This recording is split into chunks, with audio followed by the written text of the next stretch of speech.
সপ্তাহ ব্যবধানে কোরবানির ঈদ শেষে বাজারে এখনও কোনো প্রভাব পড়েনি সবজির দামে।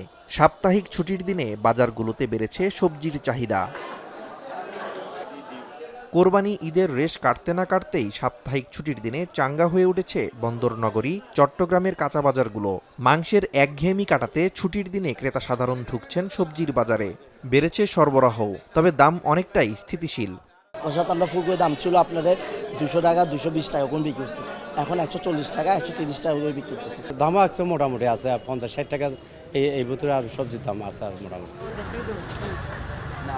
বৈরী আবহাওয়া থাকলেও সরবরাহ ভালো থাকায় সাপ্তাহিক ছুটির দিনেও সিলেটে স্থিতিশীল রয়েছে সবজির বাজার।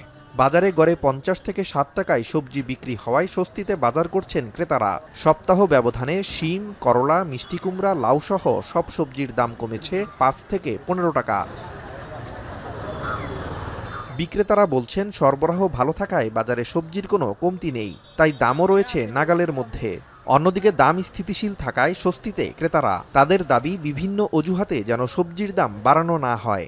সবজির দাম ঠিকই আছে, তবে বাজার প্রচুর পরিমাণ সবজি আমদানি হইতে আছে। কিছুদিন আগ থেকে এখন বর্তমানে আজকের বাজার অনেক কমছে। আমাদের তো দাবি হলো কি বাজার স্থিতিশীল অবশ্যই থাকতে হবে, আর নাহলে তো মানুষের ক্রয় ক্ষমতার বাইরে গেলে মানুষ কীভাবে চলাফেরা করবে।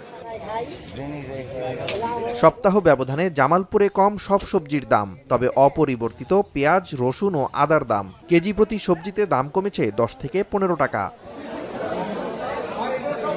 এদিকে এখনও ঈদের প্রভাব রয়েছে ময়মনসিংহের মাছ মাংসের বাজারে।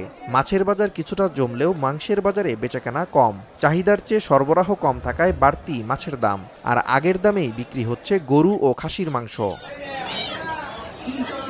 নাজমুস সাকিব, সামি, এখন।